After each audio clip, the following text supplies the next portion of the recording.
Yeah.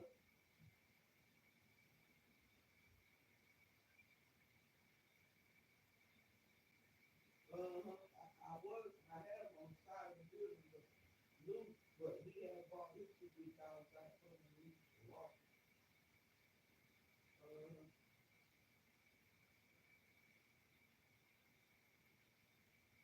okay. Maybe. All right.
Who was it that had Mr. Matthews, was it you that was gonna get together on the, No. no. Who was it? Was it I don't even Mr. remember. Adams? Whomever had the issue with, okay, Mr. Adams. Mr. Adams, were you able to get with, And Your Honor, he's not here. I actually think Mr. Adams and Ms. Love are Working speaking on about it that now? very issue. Okay, that's great. However, we need to, I guess, get the witness and the jury back in soon. So can Yes, you Your Honor. step out and see if they're finished? Yes, Your Honor. Okay.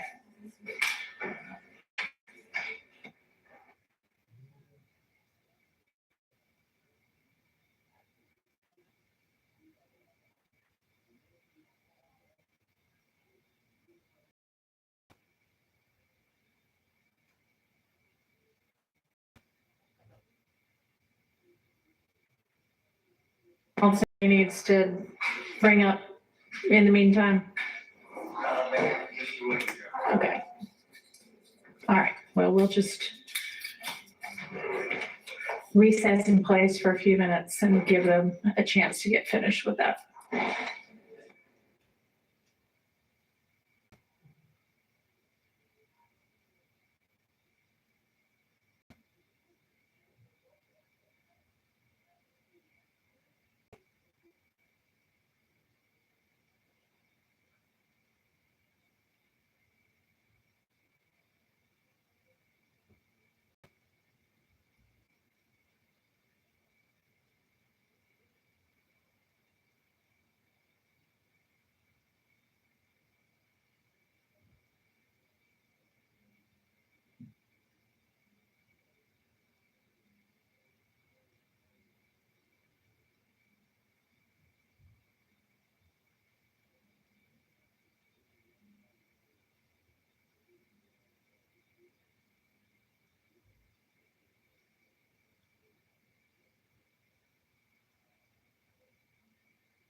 but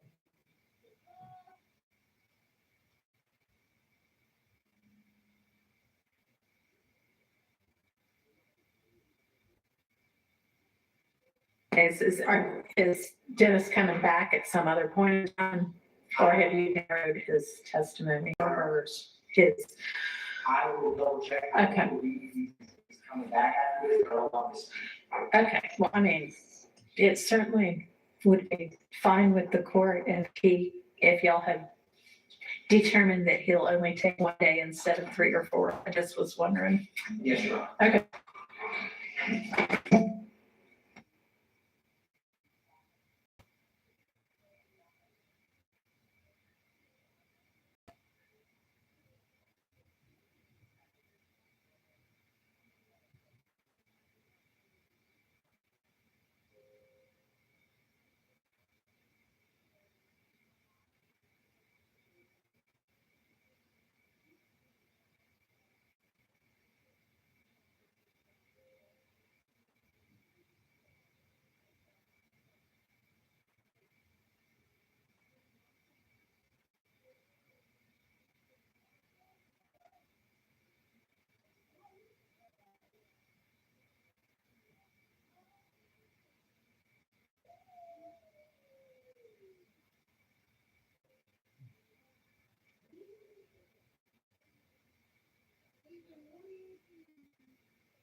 Yes, we were. And, All right. I think this love has got a little bit of paperwork for me when she had a chance to copy, but yeah. Okay. All right, then let's get the jury back. Thank you. Thank you.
Thank you. All right, go ahead, Ms. Love. Thank you, Judge. You may have a seat. Investigator Kilgore. Investigator Kilgore, I want to just clarify something that you touched on before we broke for lunch. When you said that once evidence is brought into the lab and entered into the NIBIN system, a correlation is done. How many people did correlations back in 2015 on the evidence that was brought in that was from the crime scenes that we're talking about? at the time, I was the only one. Would you do me a favor and lean into a microphone, whichever the court tells you to? Sorry, it's not on. Push it back. It's a red light on. Hey. Yep, there we go. At the time, I was the only one doing the correlations. All right. Were you the only one with that training to do the correlations? No, there was one other person trained, but at the time, I was doing all of the correlations. All right. And once you did a correlation, what was the purpose of the report that you spoke about earlier? Just to show that the crime lab processed the evidence and did a report on it. Was it then possible for a report to be generated by someone besides yourself on a correlation that you did? Yes. The person that enters the evidence may not be the one correlating it. And again, at the time, I was the only one doing the correlations. Okay. So they may have entered the evidence, but then I would do the final correlation and look at the results. And is the correlation, that particular act, that is that particular expertise, that which sets you apart from someone else in the lab? Yes. All right. So we were talking about the crime scene or the incident number 150080094, Yes. right? And what evidence did the crime lab at the Atlanta Police Department put into Niven for that particular crime scene?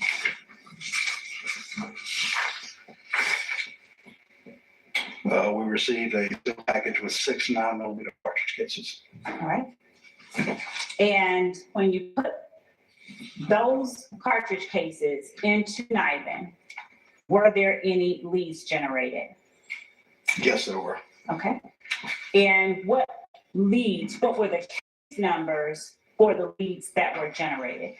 The 150080094 had a potential lead with 161031208. The last number? The 150080094, and then the other one was 161031208. And if you would just slow it down enough when you're talking so the court can get all those numbers. Now, when you speak of a potential lead, is that because you have not sent it to the crime lab at the GBI or the ATF for that final firearms examiner to look at it under an even higher power? Yes, Microscope. the Niven lead is just a preliminary lead until it's examined by a firearms examiner and confirmed, then it's preliminary. Do the Niven leads allow Atlanta police to further their investigations into certain crimes? Yes, it enables them to be able to look at the other crimes, but it's not enough for a warrant or anything like that. All right. And let me ask you this. In the event, hypothetically, that you look at evidence, you do the correlation, that evidence matches a crime scene, and someone comes in and says, oh yeah, I did it, once confronted with the fact that there was a knife hit. Generally, is it the practice of the Atlanta Police Department to go a step further if it's not a murder? In other words, do they send it to the crime lab if they have someone who is already admitting to it? Yes, they will still send it to the crime lab. Okay. And is that in every instance that they send the Niven hits to a crime lab? Not every instance. Sometimes if there's no suspects or victims or anything that we know of, they may hold off on it until something else comes along. But every lead is not sent to the crime lab. Are property damage leads generally sent to the crime lab? Not generally, not unless they need to follow up with some sort of other crime. And when I say property damage, what do you understand me to be meaning? Something where somebody wasn't actually shot. Okay.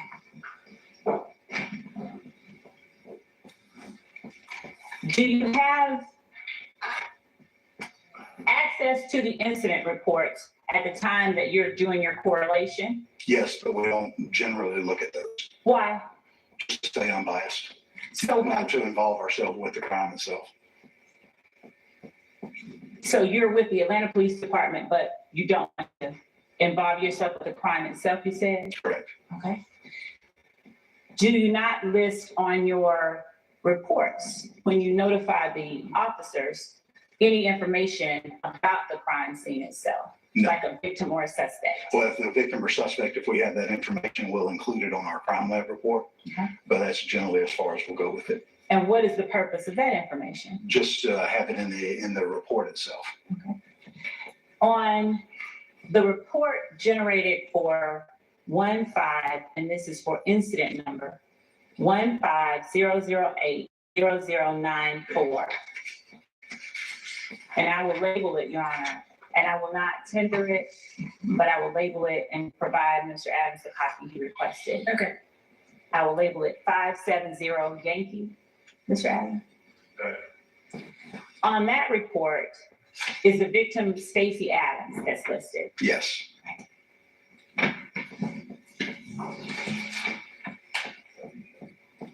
And when you spoke about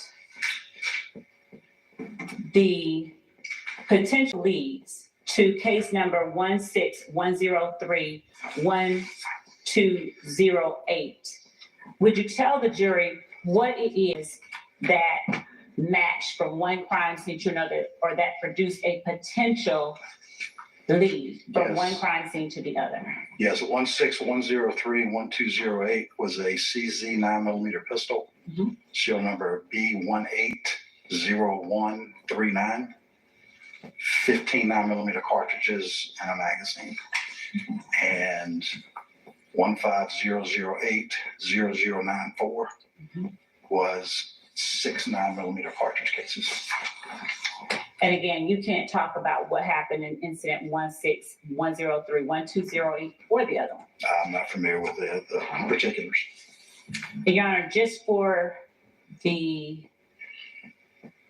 record, I'm going to call the next exhibit that I refer to 571 Yankee Alpha. Okay. Was there a report generated to make an investigative, to alert the officer regarding incident 161031208? Yes, we printed out a NIBIN lead report. And that information is relayed to the officer to let them know that there was a potential match. And was that forensic technician Stanton that sent the officer that information, or that generated that report? Yes, Stanton entered the gun into the NIBIN database. And that report we have labeled as 571 Yankee Alpha. Now, would you describe for the jury what the IBIS HD3D match point cartridge case image comparison sheet consists of? Yes, one side of the sheet is the reference exhibit, which is the one that we put in. The other side of the sheet will be the test exhibit that the computer and the technician look at to say that there's a potential lead between the two. And go ahead. All the sheets are separated one side to the other, so that way you can look at them. And if you would, don't publish anything to the jury until we tender it, okay? Sorry. Thank you. Does it also consist of a picture of what you are looking at when you are doing the correlation? Yes, when we mark it as a potential lead, it captures that picture Okay. so that anybody else that comes behind us can look at it and be able to see what we were looking at. In labeling, Your Honor, the next exhibit that I'm going to refer to as 570 Yankee Bravo.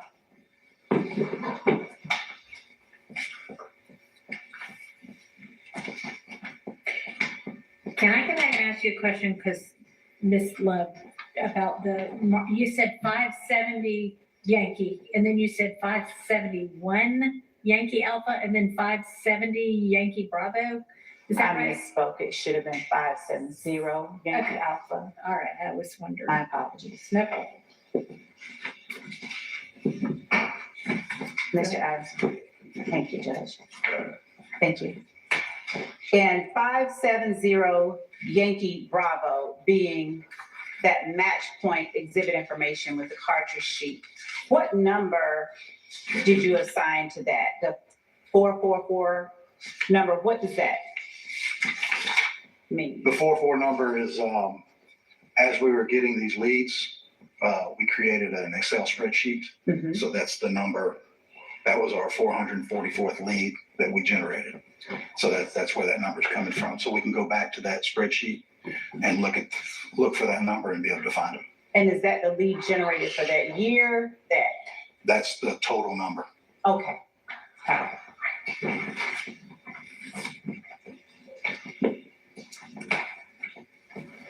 And do you have anything at all to do with locating or apprehending any suspects that are found as a result of these I do not. NIBIN hits? Okay. Moving to 15127 0278. And labeling the report regarding that incident number 571 Yankee.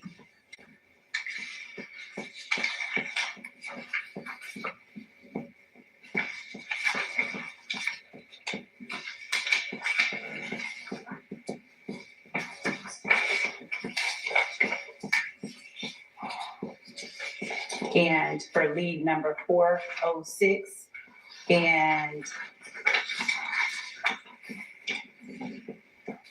for lead number 406.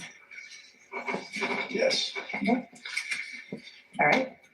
Was there a suspect on this particular incident number for the Atlanta Police Department, 151270278, for the item that you entered into NIDA? Yes, we listed a suspect of a Quindarius Zachary. And what piece of evidence did you enter into NIDA for that particular incident number? A Bushmaster 223 pistol, serial number D03525 and 31223 cartridge cases. And was there a NIDA hit or lead number of 406 for that report? Yes. And I'm labeling that 571 Yankee Alpha. What crime scenes did that piece of evidence produce a NIDA hit to? It produced an Ivan lead to 15118-0462.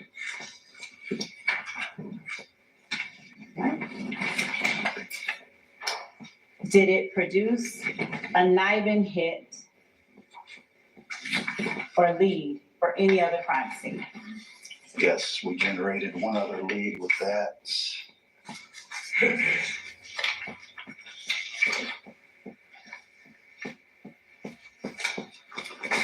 So that one, the 15118-0462, the first lead, number 406 that we just talked about, was 223 cartridge cases. There were also 7.62 by 39 millimeter cartridge cases on that scene. And that one had a potential match with 15118-0588.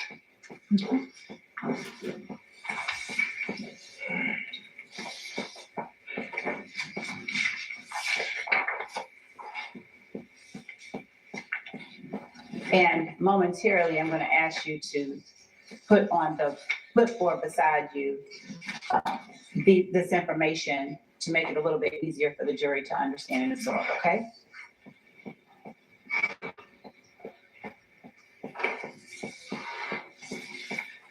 For that last incident number that you listed ending in 0588, Yes.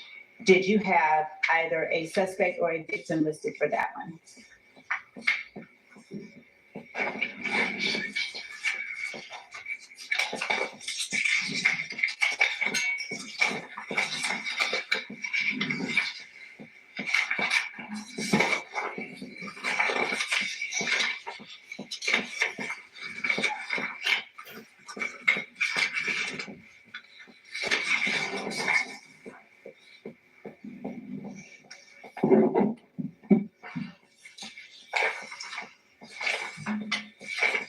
And I'm turning your attention, let me ask you this, to the 15118-0462. A suspect for that one. A suspect or a victim for that one.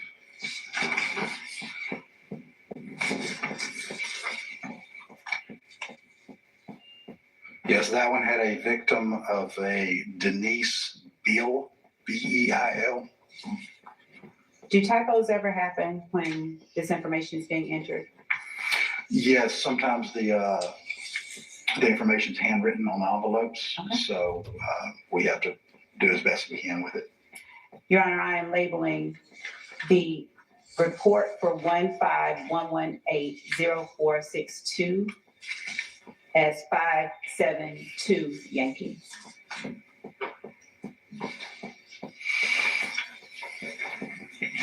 Is there also a lab case number associated with each of these reports?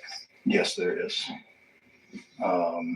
With 151180462, the lab case number is APD-2016-00216. Okay. And what was the hit number for that particular incident? 405. Your Honor, I'm labeling that sheet 572 Yankee Alpha.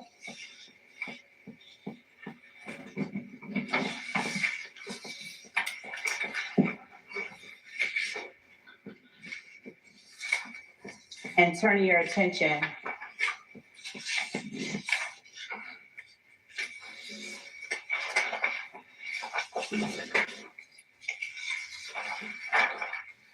to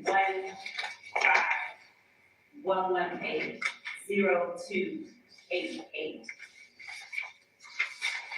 and the report associated with that incident number, which the state will label 573 Yankee. What is the lab case number for incident 151180288? Lab case number is APD-2016-00215. And what is the lead number or hit number for that? Which the state will label 573 Yankee Alpha. So that one had two separate leads on it, numbers 407 and 408. 407 is labeled 573 Yankee Alpha, and 408 is labeled 573 Yankee Beta.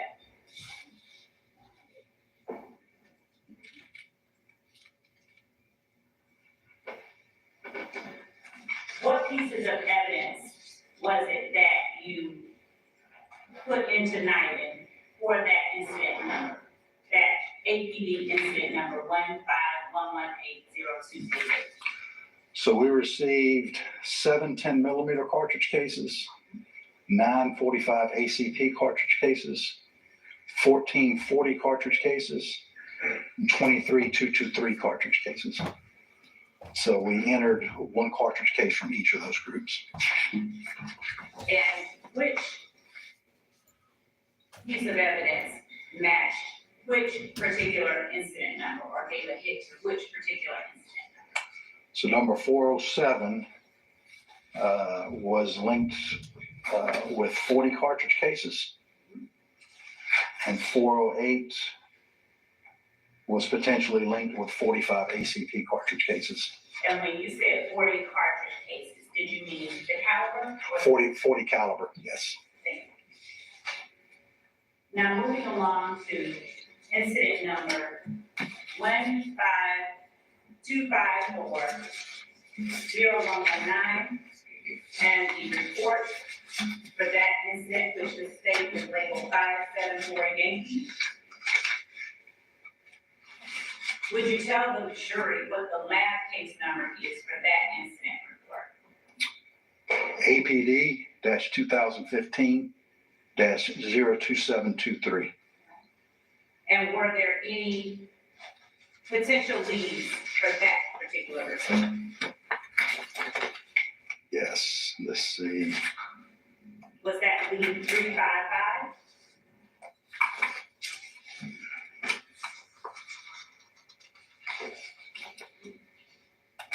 Yes, it was 355 and 356. There were two potential leads on that one. Your Honor, we're labeling 355 as 574 Yankee Alpha and 356 as 574 Yankee Charlie. And in the middle, is there a report issued for incident number 150783205?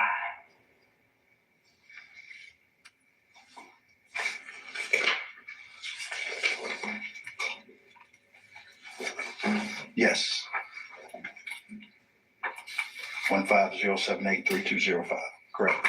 What is the APD lab case number for that? APD 2015-01208. Your Honor, we're leaving that report 574 Yankee Bay.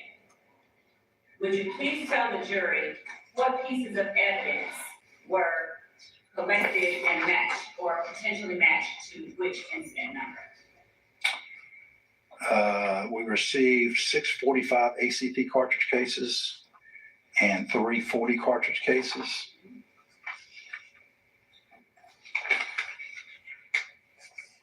So that 356 was with the 45 cartridge cases, 45 ACP cartridge cases.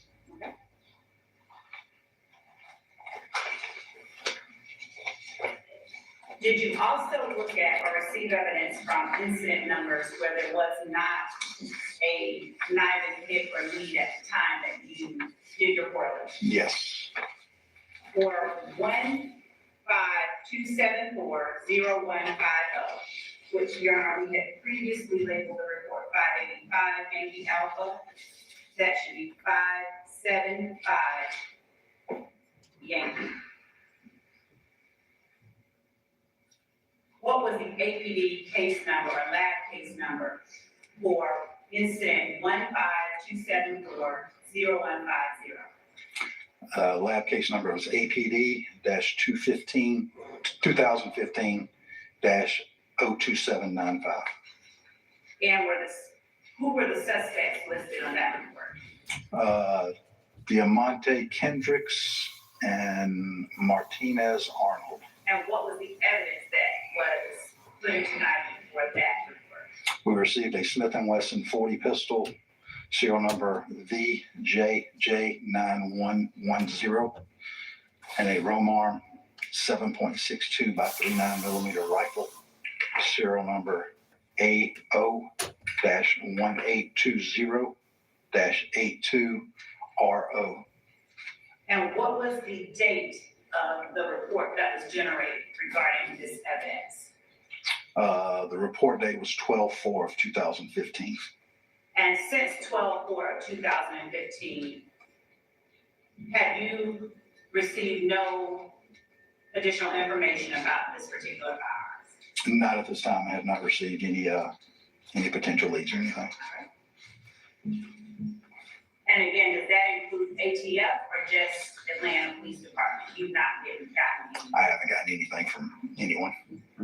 And with respect to report 15118-1554, which we will label 576 Yankee, State's Exhibit 576 Yankee, is this one as well that did not produce any? Correct. And what was the case number, the lab case number? APD-2015-01560. And what was that report date? 7/1/2015. And the next three as well, I believe did not produce any hits, but you correct me if I'm wrong. We're talking about now what we will label State's Exhibit 577 Yankee for case number 15184-3239. What was the lab case number?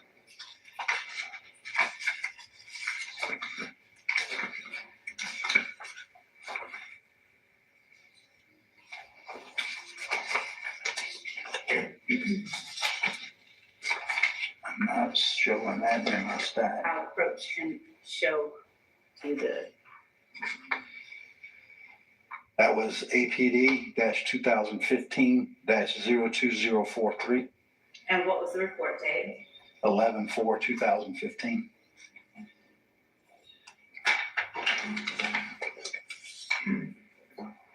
And who were the suspects that you had as to those or that piece of evidence? Marcuvus Gray and Trontavius Stevens. And what was the evidence? A Taurus 9mm pistol, serial number TAW-58741. And State's Exhibit 578 Yankee, would you tell the jury with respect to incident 150060301 what the lab case number was for I 578? have that one. It was APD 2015-01039. Who were the suspects? Alexis Greer and Diamante Kendricks, And what was the evidence? a Smith & Wesson 40 pistol, serial number DWE 8593. And finally, as to what we are labeling State Exhibit 579 Yankee for incident 150680293, what was the APD lab case number? APD 2015-01772. Were there any hits for that particular piece of evidence? There were not. And what was the evidence? It was a Sky Industries 9mm pistol, serial number 029828. All right. As you described earlier, how multiple pieces of evidence could connect with multiple crime scenes, did I ask you, before you came in here, to diagram out what it was that you were telling to the jury? Yes, you did. And would you please diagram out on the flip chart in front of you what it is that you were explaining when you talked about various crime scene evidence matching multiple different crimes? Yes.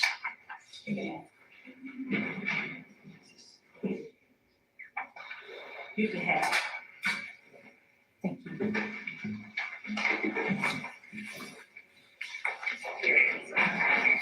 And if you would explain as you draw what it is that you're drawing. I'm going to go by the complaint numbers. Describe the numbers. That's fine. And Your Honor, after this will be all that I have. Okay, And if you could do it like you in school and make sure you don't put your back to the people you talk Okay. if it's easier for you to move that to some other place, you can do that too. All right, so we're going to start off with just one complaint number. Voice up. Can't. He's not gonna be able to draw and hold a microphone. See if I can stand further this way. All right, so we're going to start off with 15254. That is just, 0119, which was a 45 Ruger pistol.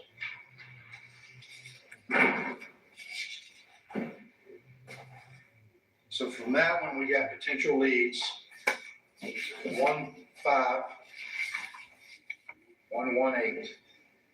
15118-0588. And also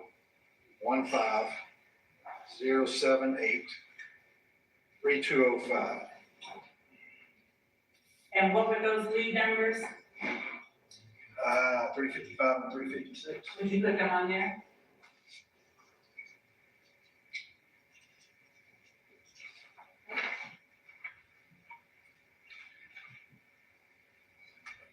So from there,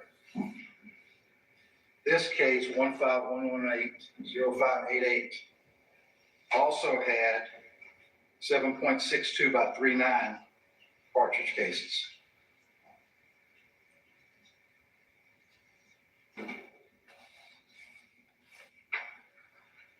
Those 7.62 by 39 cartridge cases link back to 15118-0462. So that is going to be Is that lead 405?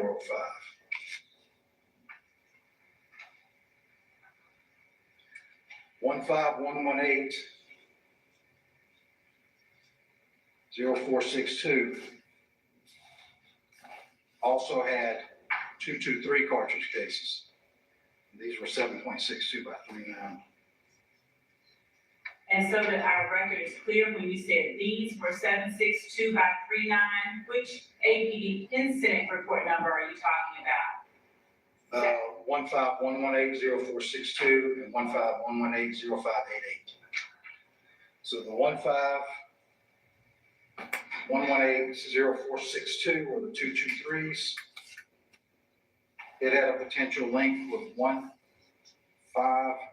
151270278, which was a 223 firearm.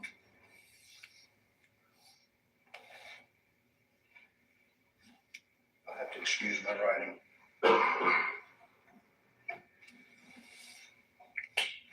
And there were two previous leads to those 223s that were not in this stack. Okay. So they were the ones that we had discussed. But those case numbers were 150272672 and 142731889.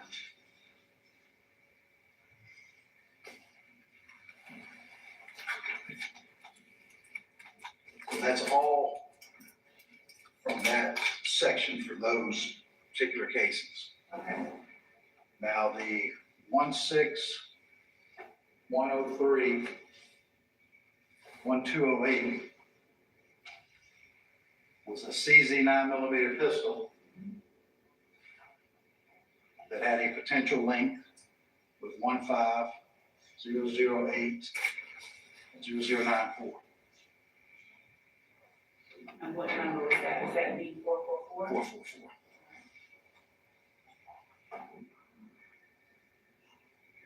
Then the last section, you have 151180288.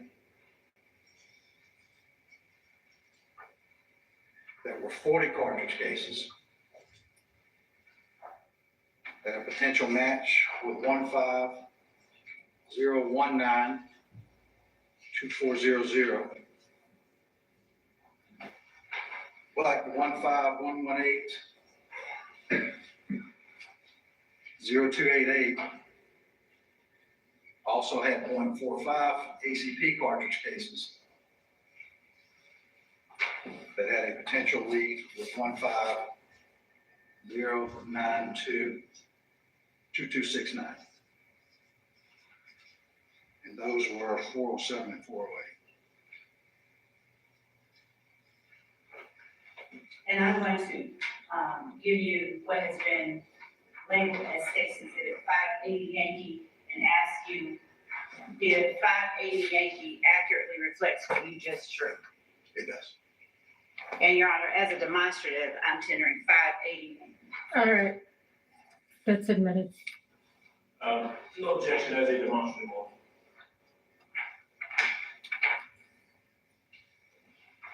Thank you, Judge. And for the just as an example of the imagery that you look at,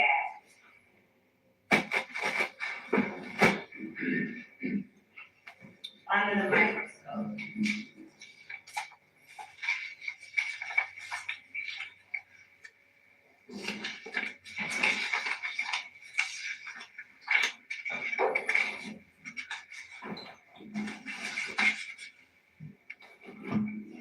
As we're pulling that up, I have a couple of final questions for you. Do you have any way of knowing once a knife hit comes in, who it was that possessed a particular firearm at any particular time? I have no idea. And is that your role to try and figure that out? No.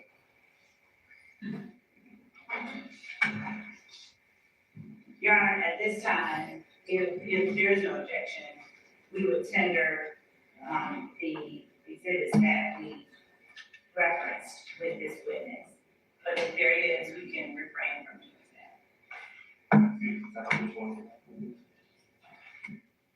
that. Is your mic on? What's up? I took it off to give it to the witness, I apologize. That's all right. May I speak with Mr. Adams? Sure.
An objection.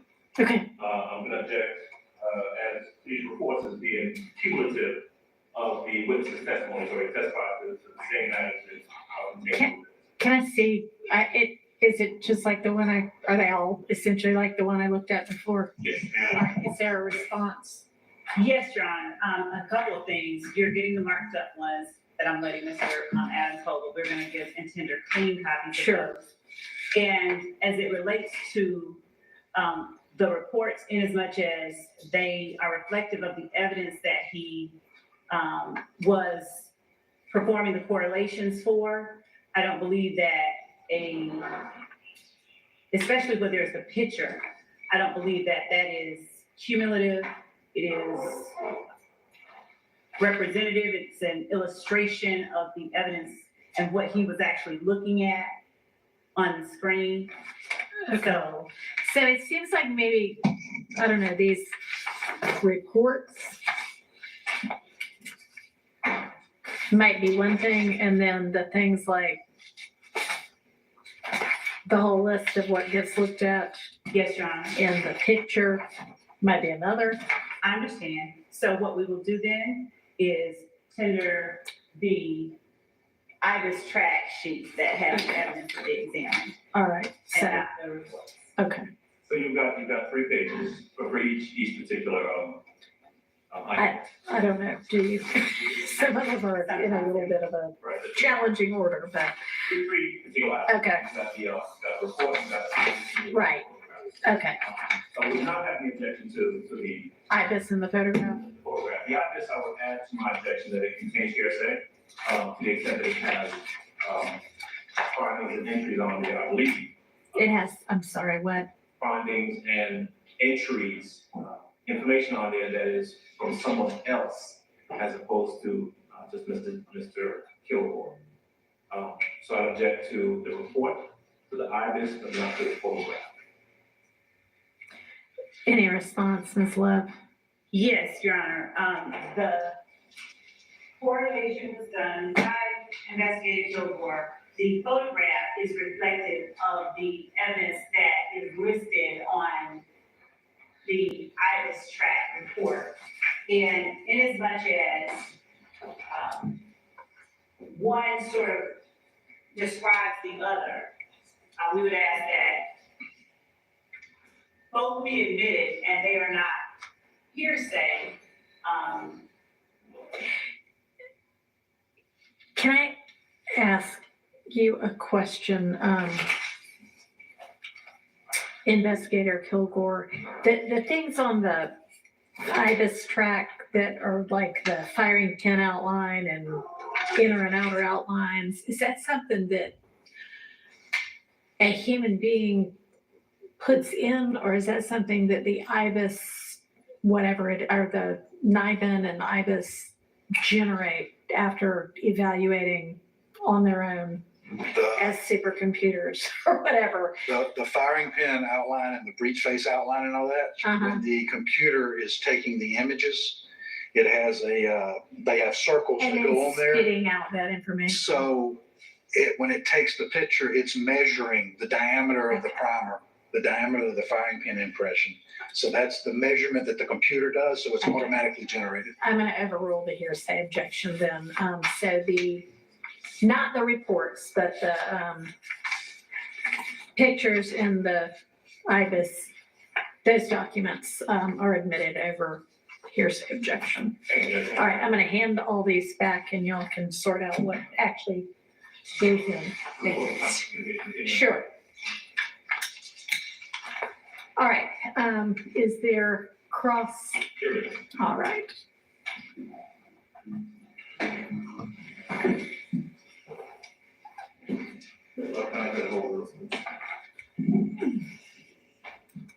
And Your Honor, I'm giving this to you. Okay, and so the A's and the B's would be the things that are for my records, or why don't y'all just, even at the end of the day, you can tell me what it is, that'll be fine. That'll work better. And Judge, as I passed the witness, I was demonstrating with the witness the photograph, what they're looking at. Right. I can do that on redirect, of course, permission, Mr. Adams. Okay, that's fine. However, doesn't matter. That's fine. All right, may I proceed? Yes. All right, Mr. Kilgore, Yes, sir. I've got just a couple questions for you, if that's okay. Okay. And you and I have had a chance to chat briefly about these reports that you have in court with you today. Is that true? Yes, sir. All right. So I want you to help me, if you can, to just kind of break it down, because you've testified for a while, but I think, and you correct me if I'm wrong, that we can kind of simplify it this way. You are not a firearms examiner. I am not. Okay, so a person that actually looks at evidence and makes a determination, for example, of whether a particular cartridge was fired from a particular gun, is a firearms examiner. That's not you. Correct. Okay. In your capacity, and you work for APD, Yes, sir. right? You work with their lab. Yes, All right. What you do, if I heard you correctly, is that you receive items of evidence tied to particular cases, right? yes, Those items of evidence come into you from whoever the case agent is, the case detective or police officer, right? yes, So, for example, a detective, I'm just using this name, Thorpe, might submit cartridge cases to the lab for them to be recorded, analyzed, for you to examine their characteristics. Is that fair? yes, All right.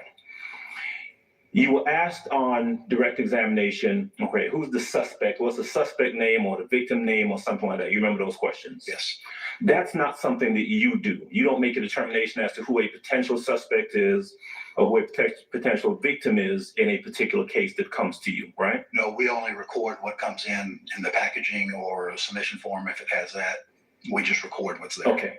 So the submission form is, as you referenced, when you get those items of evidence, and hypothetically, I'm talking about, let's say, some shell casings, right? You would have a submission form that has those items and it has some information, usually filled out, I presume, by the detective, Yes, that has the name of a potential suspect, the name of a potential victim, perhaps. correct. All right. You would not know whether that's accurate or not. That's just the way the information comes in. Correct. A detective, for example, may label someone as a suspect. Later on, may turn out that person's not a suspect. Correct. All right, you have nothing to do with that. Nothing. All right, and you can't vouch for the accuracy of those recitations by the detective or the case agent or police officer. Correct. All right. You get the items. It may be a cartridge case. True. Yes, Maybe a gun. yes. It may be a projectile, perhaps. We Hold on. sometimes get projectiles, but the knifing system is not set up to do projectiles. Okay. In the case of, for example, a cartridge case, a shell casing, you would do a visual inspection, that may be the wrong word, analysis of it to determine what some characteristics that it may have. Correct. All right. All right. Once you've done that, you input those findings into the machine. Is Yes. that right? Is there a step in between that, or am I still on the right track? No, once we determine which cartridge case, then Uh-huh. we'll pick that cartridge case and it gets entered into the NIBIN machine. Okay, so just to break that part down a little bit, you may have an evidence submission that comes in with 10 cartridge cases, right? Correct. You'll pick maybe one out of those 10. Correct. Once we triage it. Okay, triage. Triage is what I explained earlier. So if we get 10 cartridge cases and 5 of them are 9mm and 5 of them are 40s, Mhm. we'll separate those out first by caliber. Right. And then from there, we'll look at the firing pin impression. Mhm. You know, if they're all circular, then we'll look to see if we see any similarities There you go. and then pick one. Okay. But if there's no similarities or they're different shapes, then we'll again separate it out into another group. Okay. But that's just triaging to do a preliminary, I guess, a division of them. Okay. They have similarities, then you pick one out of that group. Correct. Okay. All right. And again, that's not a final determination. That's just kind of preliminary determination. Preliminary, they're correct. Once the firearms examiner looks at it, they'll make the final determination to say, yes, all of these came from the same firearm, or no, they didn't. Right. But when it's there with you, that determination is not being made there. I cannot do that, no. Right. You put it into the machine, and that's the, what is it called? The IBIS 3D HD? Yes, Okay. You put it into that machine makes a determination, the machine does, that this particular item may be matched to another item in its system, in the NIBIN system. correct. Okay. All right. Kind of like a fingerprint, perhaps. Yes, All right. similar to the APHIS system. Yes. Okay. Like the APHIS system, where you got a fingerprint, and the machine may say this fingerprint is a potential match to a fingerprint from some other case. Yes, Okay. All right. Now, that's not the end of it, though, because once that determination is made that there is a quote unquote lead by the machine, then the items are sent. I think that's all there is. Thank you. All right, thank you. Any other defense questions? No, Your Honor. All right, any redirect? Briefly, I was wondering. So investigator Kilgore. I'm gonna try and talk loudly enough so that I can be heard here. I'm gonna show you what has been admitted as State's Exhibit 570 Yankee Bravo related to hit number 444.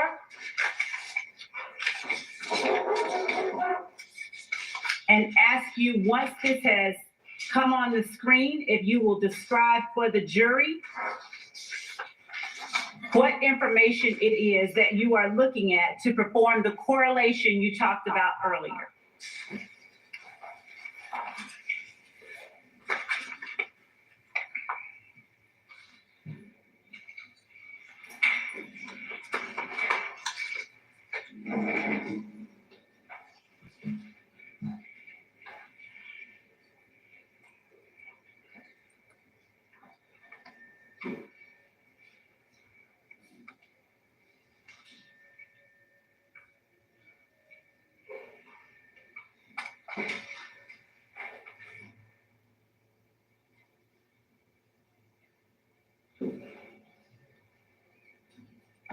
Publishing 570 Yankee Bravo.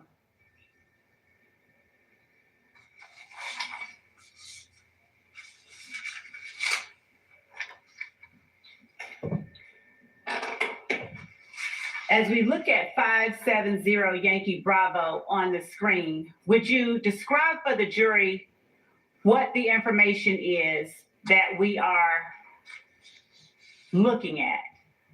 Just one second, I'm going to get it down where you can see it. And in front of you, let me do something and move this over. And I apologize for not asking the court's permission. That's fine. Would you describe for the jury the information that we're looking at, if you can, from what you're looking at? Yeah, so this column is the reference exhibit. Crime lab number APD 2016-00748. This is the agency number 16103-1208. This is your test exhibit. Again, APD 2016-00514. This is the agency reference number here. This is the person who entered cartridge cases. This is your current state of the crime. The dates that we created the case in Ivan. Person that created it. Modification date. Modified by the person that modified it. And I'm going to scroll up and ask you what is on the bottom portion of that first page. So the top part is the case information. The bottom part is the exhibit information. So we got, this one is 1-T2. T we did designate as a test fire. So that tells me that this was a firearm. The firing pin shape was circle. The manufacturer is Remington. The firearm was 1F. That's the item number that we listed it as. Over here is the case that had a potential lead with. Exhibit 1-2, 9mm made by Winchester, circular firing pin. Category is just listed as evidence. Date of occurrence, creation dates, date of modification. So that's those that information there. And when you speak about modification, what does that relate to? What are you modifying? When you enter it initially, you're automatically listed as the modifier because you saved it and then submitted it to the data concentrator. Now, scrolling up to the imagery, well, before we get to that part, what is the portion of the exhibit that we are looking at on the screen now? So the second page you would have if you have a test fire, Mhm. and it exhibits the firearm information. Okay. So again, it's 1F, it's a 9mm, it's made in Czechoslovakia, it's a CZ75, and then it lists the serial number. And again, the person that created it entered it. And now going down to the last portion. I'm going to actually rotate this image and ask you to explain to the jury what it is that you're looking at when you're trying to, or making a correlation. It's scrolling up. Just a little bit. It is, it's slow, but it's Okay, coming. if you can see, there's a line right here. So this is actually two different cartridge cases. So this is the reference exhibit on this side. This is the test exhibit on this side. You can see how these fine microscopic striations all look very similar. So when we see that, that tells us that there's enough similarities to warrant a further investigation by a firearms examiner to look at it closer under a microscope. So we would designate this as a lead. It's not a match. We can't definitively say it, but that's enough to tell them there's a potential lead between these two cases. Is the image that you look at in the lab of a higher or lower resolution or the same as the one that we're looking at on the screen behind you? It's a much higher resolution than this. We're actually looking at the actual photograph on the computer. This is just a copy of the printout. Okay. So the imagery is much better. And are you able to see more, fewer, or the same amount of detail on the higher resolution photograph in the lab? Objection, Your Honor. All of this is beyond the scope of the cross-examination, not appropriate for redirect. Oh, and and the reason is, yes, you are technically correct, but she asked, could she do this? Because because she was working on the exhibits, went ahead and passed the witness, but this was essentially still direct. So that's why I'm overruling, not because it's not technically correct, just Thank you because for the explanation. we went a little bit out of order with it. Thank you for the explanation. Okay, thank you. So go ahead.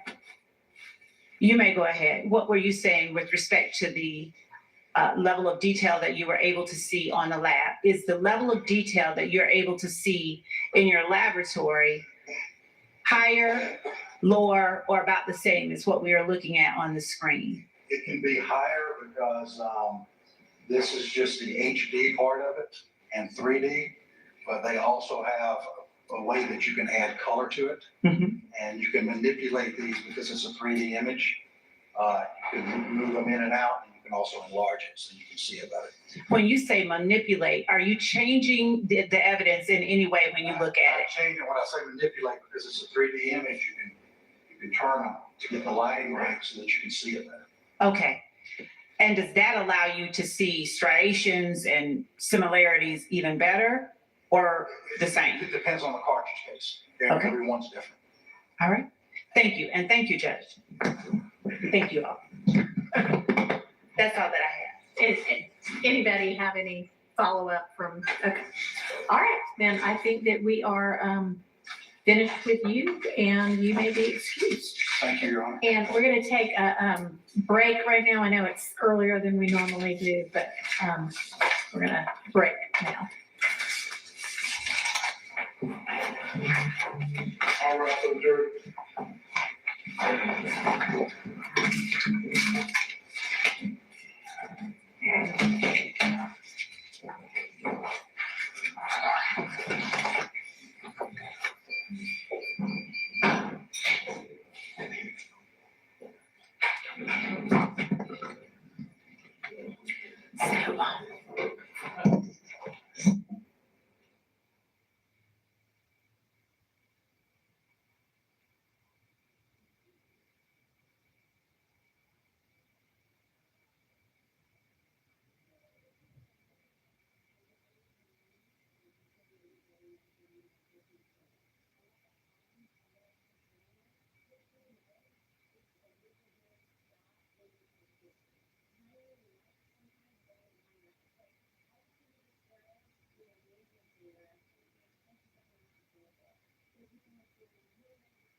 Hey, everybody, thank you so much for watching our coverage of the Young Thug trial. Now, I want to take a quick second and I want to tell you about this stream's awesome sponsor, Upside. So, what's Upside? Upside is a free app that gets you cash back on daily essentials like gas and groceries. So, when I go to pump my gas, I can use the Upside app and get cash back. Real cash back. It's money that appears in your Upside app that you can transfer straight into your bank account. So once you have the Upside app, you claim an offer for whatever you're buying on Upside. You pay as usual using a debit or credit card. You follow the steps on the app and you get paid. And as you saw me just do, you can use Upside at places like Shell, Exxon, Mobil, 7-Eleven, Taco Bell. That's just to name a few, by the way. There are so many more. So to find out how much you could earn, click the link in the description to download Upside or scan the QR code on screen and use our promo code LCLive and you'll get an extra 25 cents back on every gallon on your first tank of gas. That's promo code LCLive for an extra 25 cents back on your first gallon of gas.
May I approach with a member of the prosecution team?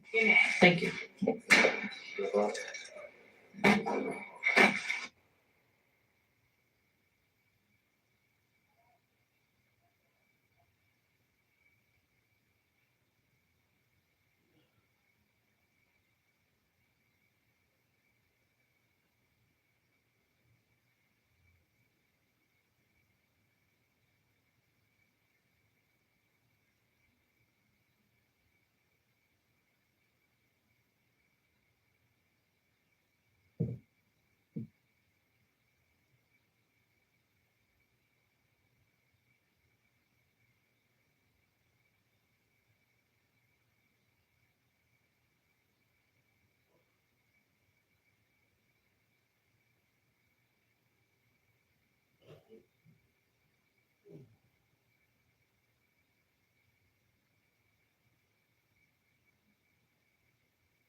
hate to tell you, but I'm doing all right. We are not gonna start your testimony this afternoon after all. And hopefully first thing in the morning, we'll see you at 9. Do you wanna just let the jury know that we're finished for the day? Laura, could you do that? Or, yeah, you can do that. Thank you.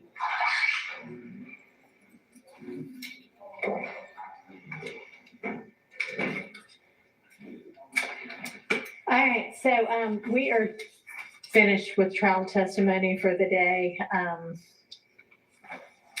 don't know if you want, I mean, I know that I have the information about why. I don't know if it's okay to share with everybody the information about why. I'm kind of looking at you. Okay, all right. We are finished for the day with trial testimony, and I am going to go ahead and excuse Mr. Nichols, who is going to waive his presence for this next thing that we have are going to be discussing. But the next thing I want to discuss is something we're going to have to sort out anyway, which is, I don't know if y'all got copied on, but I got a letter through Miss Persifield. Yeah, I think y'all, or maybe y'all on it. Yeah, the letter from Miss Merchant, from Natalie Merchant. Natalie Merchant. Ashley Merchant, and the defendants don't even know who that is because that was so long ago. But anyway, so she has some issues she needs to have, I guess, the state sort out, and we might as well just all sort it out here together. One of them is she's really not going to be available past, the 15th of November, and had apparently been told, and I guess the state had Mr. Arnold on the witness list for today, but she got told, I guess, by one of the investigators from the DA's office that it actually wasn't going to be today. It was going to be not for several weeks. And she just kind of, I think, is saying, could you actually give me a somewhat solid date on when he's going to be called? Are y'all able to do that? I mean, it doesn't have to be like, by the day, but, Your Honor, so prior to getting this letter, we thought that it would be maybe that week of Thanksgiving. However, given the letter, I think some of okay, our it cannot be the week of Thanksgiving. She is not available, which means he is not available after the 15th of November. So that's why we need to look. Did y'all already know that?